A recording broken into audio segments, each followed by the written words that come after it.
one thing I see as an inspector on roofs is, how they're mounted.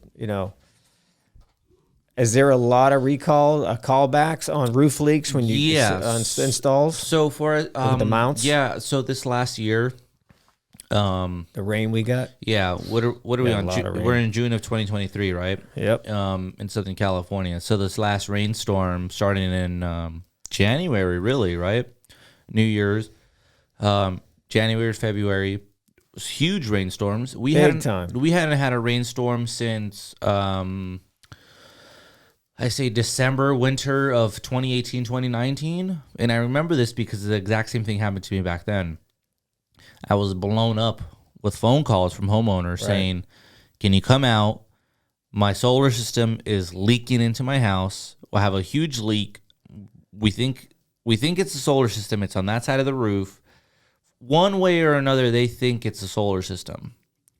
And 9 times out of 10, they're right. And so what happens is these installers, good or bad, mostly cheap labor, subcontract that out, sub of a sub of a sub, right? You have these national companies. Yeah, it's like getting cable installed in your house. You don't know what guy's going to show up. You don't know if it's going to be DirecTV actually or a local guy in a minivan with a DirecTV with a rap sheet with the magnet. Exactly. So you get that, right? Even like Sunrun is a huge company. A lot of people will see them at Costco and Home Depot, and they don't install their own solar. They have building partners. Okay, you know what that means. I do. So those guys, those building partners, you're talking to Peter, but Paul's putting it in, and then they pay their employee dog shit, and so he doesn't care. He has no vested interest in your home. He's never going to see you ever again. He's got a big bucket of roof patch with him. If that. So what they do is they don't know how to install the solar because solar is we have a labor shortage right now. It's very hard to find good people, and that's been going on for years, by the way. Yeah, and that's true. And ever since I was 20.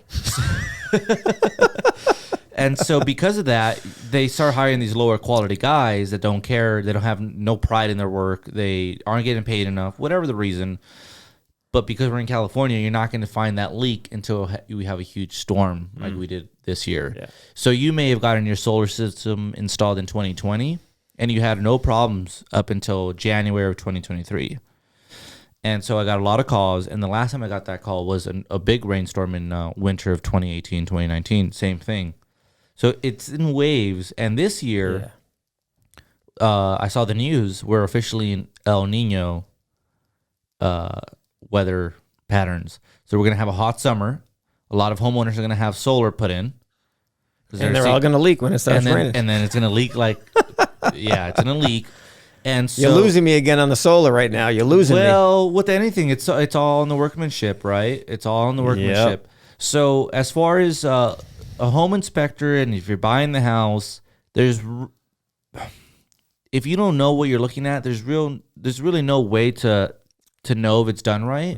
Because there's we're looking for staining in the attic. The sheathing. That's what we're looking for. Yes. So that's a tell sign, right? So if you go that's in any attic. With or without solar, we're looking for stains. So if it happens to be underneath there. That's right. So for all my home inspectors, treat it like a normal flashing and vent system. Sure. You have plumbing vents, and you need them flashed. If the water doesn't just visually looking at a flashing over a vent or anything, a chimney, if you think the water's gonna get in the roof, it's probably gonna get in the roof. It's a gaping hole or whatever. Same thing with solar. Yeah. If you don't see the way the water can run off of that penetration, it's most likely not. Sure. And so a lot of times, they have those aluminum or stainless steel flashings on the roof. Yep.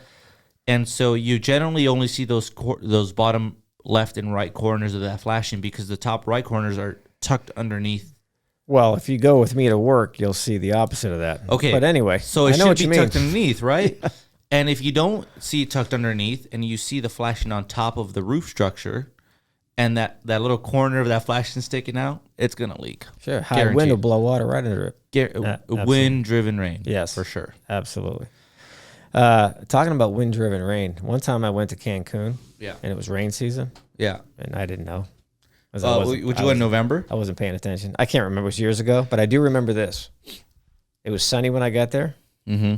2 hours later, I'm in the room, walk out on my balcony, and the rain was coming in sideways. Hit me in the face. I'm like, what the fuck? I had a friend that had a wedding in Cancun. Yeah, Cancun. And it was hurricane season or something like that. They had to postpone it because the resort was just destroyed by the wind. Yeah, it was crazy. Yeah, it happens. It's a nice place. Yeah, it's expensive. Yeah. Oh, it's a great place to be if the weather's good. Yeah, absolutely. I just came back from Punta Cana in Dominican Republic. You ever been? No. Really nice to go. Yeah, nice place. Okay. Humid, but nice. Humid? Humid, yeah. Yeah, like the East Coast. Yeah. Gross. So here's okay, so we talked about that. Let me ask you about storage banks. Battery Solar, systems. Battery systems. Energizer bunnies. Energizer bunnies. Now this, to me, brings me back into the solar positive. Okay. Because to me, that makes sense. Okay. Okay. See, let me tell you a little bit about me real quick. Yeah. Okay. I am the kind of person who doesn't depend on anybody for anything. I don't depend on my city to make sure my lights are on. Okay. I know that that's part of it, but I'm not going to get pissed off if the power goes out. I know there's probably an issue somewhere, and I'm not going to lose my mind screaming at someone who can't fix it.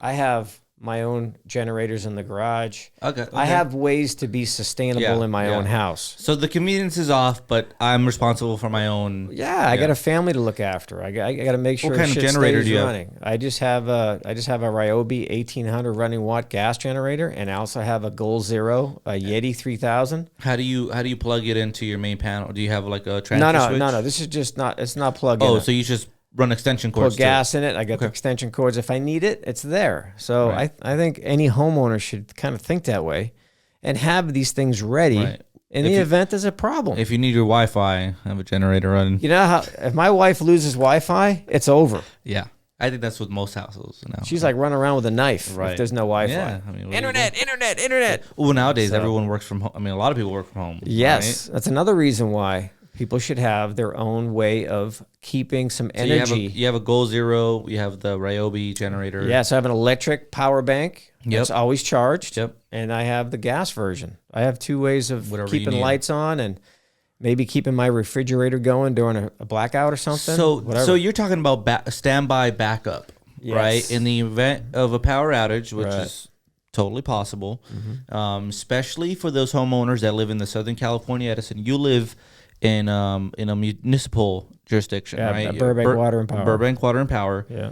Los Angeles Water and Power. Those two, Glendale Water Power, rarely go out. It happens, but it's rare. Sure. Relative or compared to Southern California Edison, which takes a huge swath of LA County, Southern California.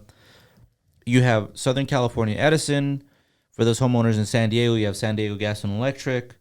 And then for those other homeowners in the north area, you have Pacific Gas and Electric. Those are the huge companies that take a majority of the state. Right. We all remember Paradise fire, right? That whole town got burned up.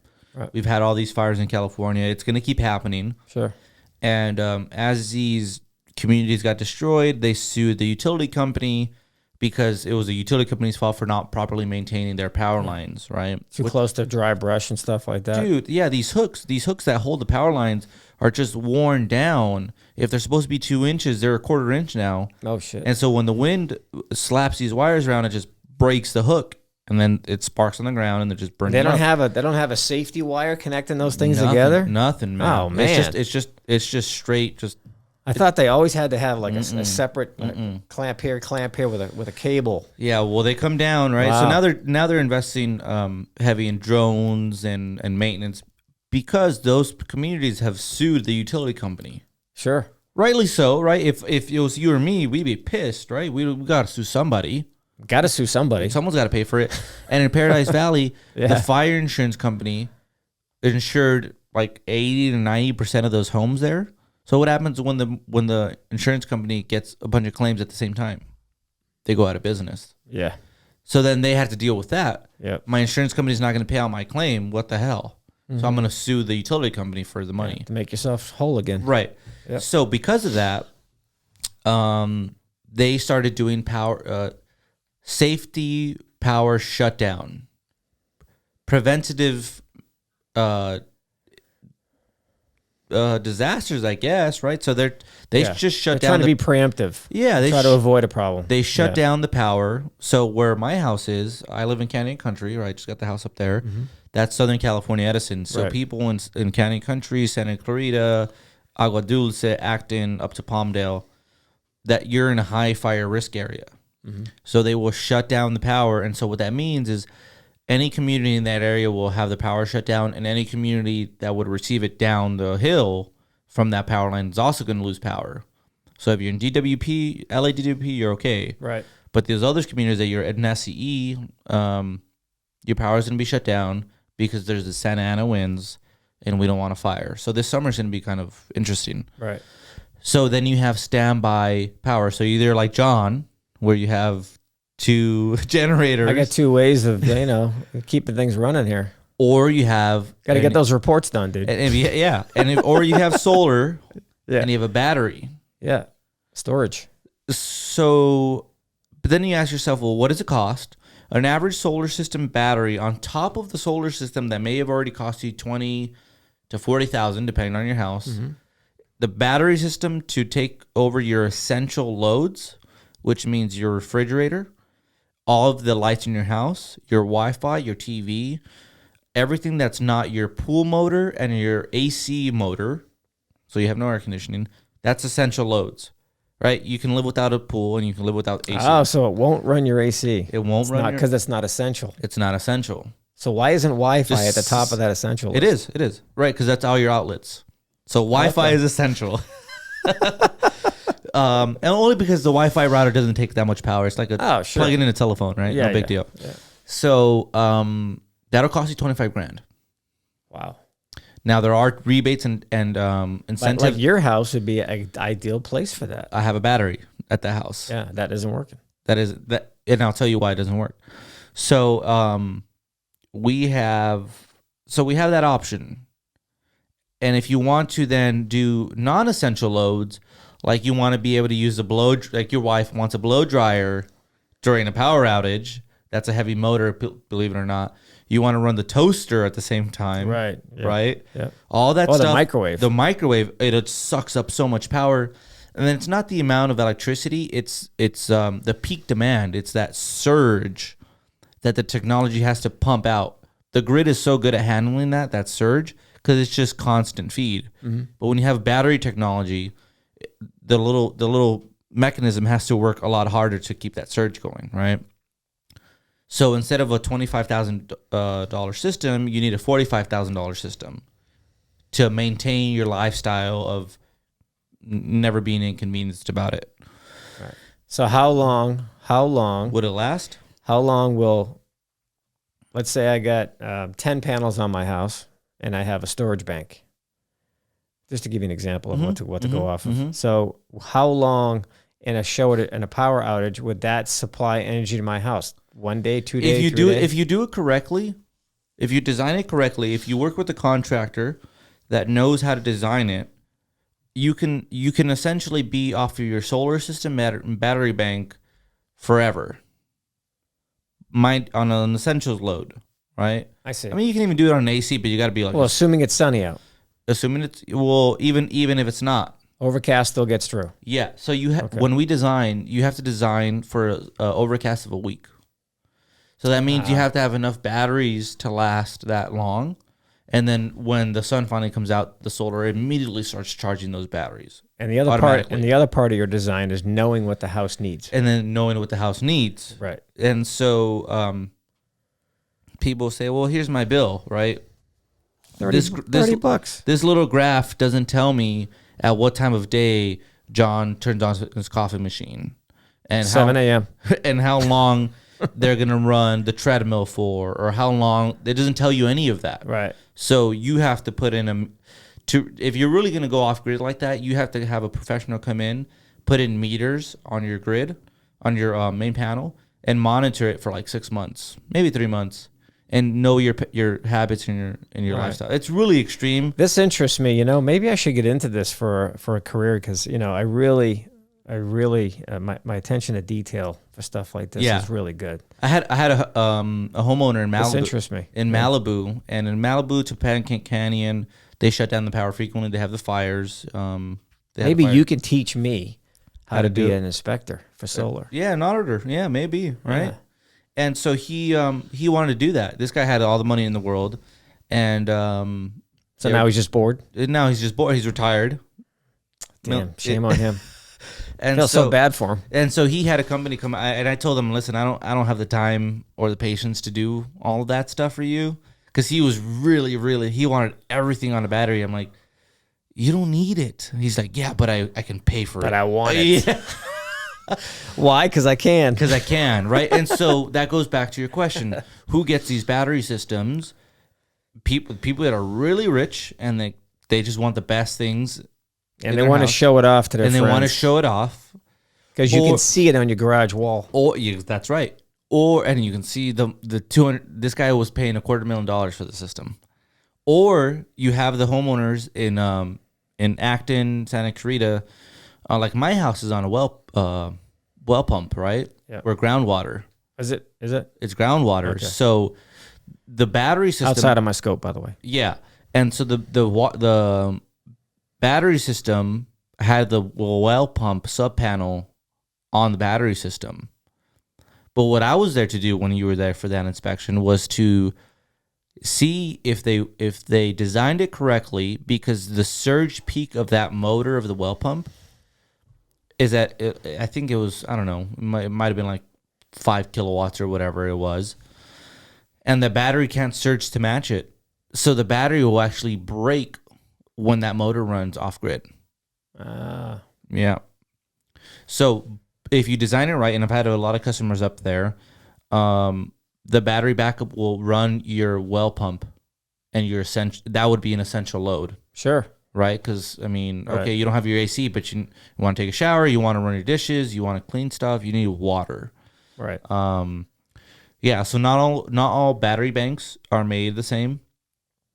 If you're going to put in a battery system, do your homework, consult with people, with multiple contractors, call the manufacturer of that battery and confirm, will this run my pool pump, well pump, AC pump? My installer's telling me this.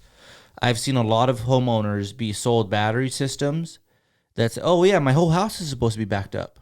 My entire house. It's a 2,000 square foot house, nothing crazy, but they only really backed up 4 breakers of the house.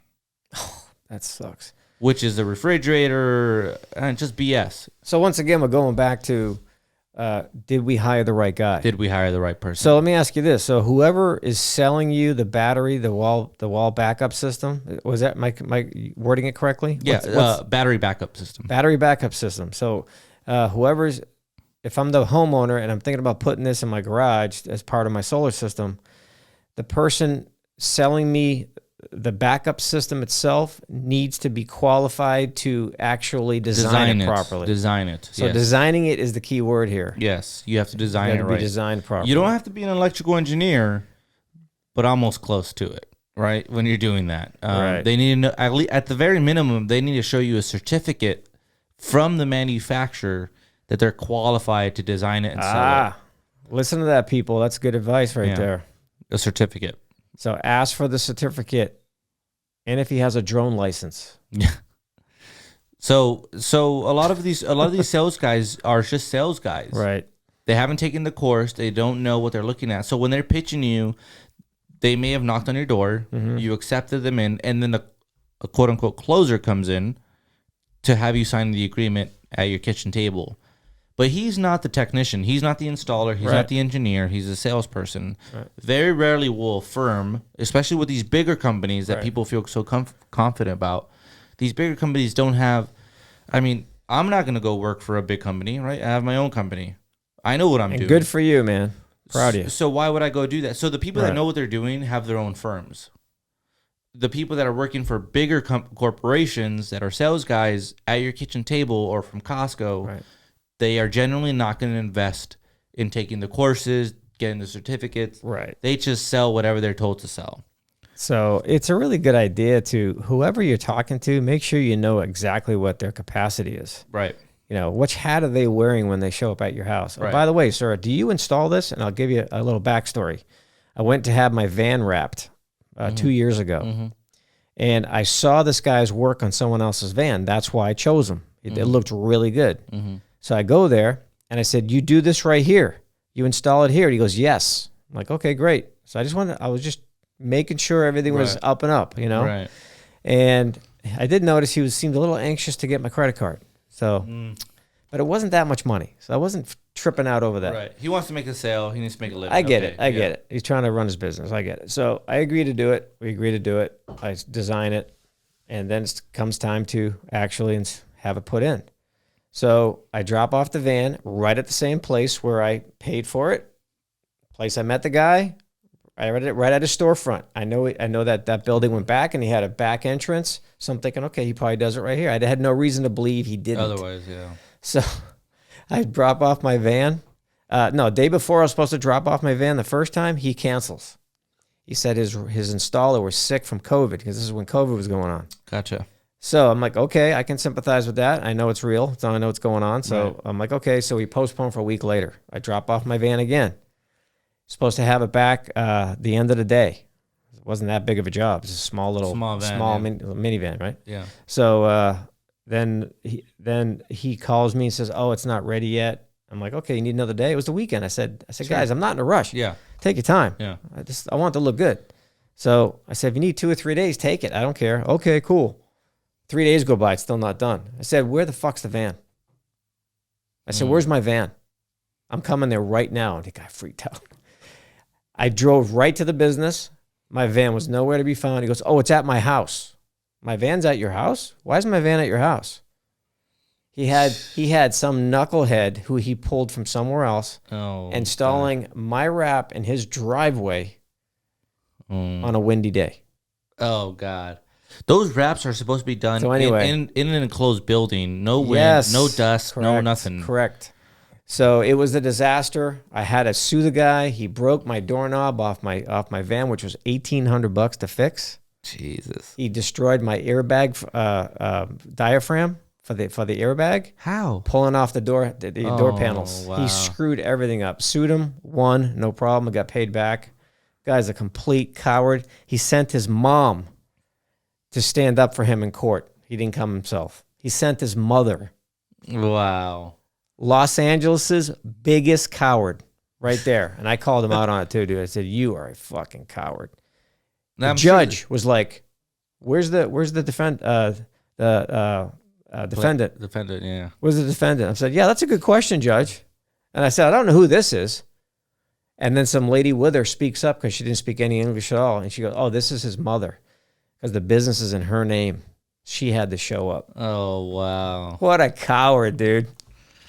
What a piece of shit. But anyway, I'm just saying, you have to ask questions. You have to. You have to know. And the big thing is you got to know what questions to ask. Yeah. And that is, whoever you're talking to, make sure you know who they are. So for homeowners that are thinking about putting solar in, I would say get at least 3 bids to begin with as a base foundation, because you'll smell the bullshit from one or the other, right? Mm-hmm. The next question is, how are you qualified? What is your experience personally? Are you a salesperson? If they're a salesperson, there's nothing bad about that. Just be honest. That's fine. I just know how to make the agreement and set up the protocol for it. So then, okay, who is your designer? What kind of firm do you have? Is it a big company? If it's a big company like Tesla, expect not to hear from anybody for a while because they're so big that if you call in, it's the answering service. It's going to be partial. If it's a local company in your area, call the office, follow up. Don't sign right away. Just call them, vet them out. Who's the owner? Who's the business owner? Check out their Yelp review. Reviews are huge. Check out their contractor's license. John, you would be surprised how many times people just don't even do Yelp reviews, Google reviews. Just check them out online. Yeah, it's so easy. Any legit company nowadays has a platform online,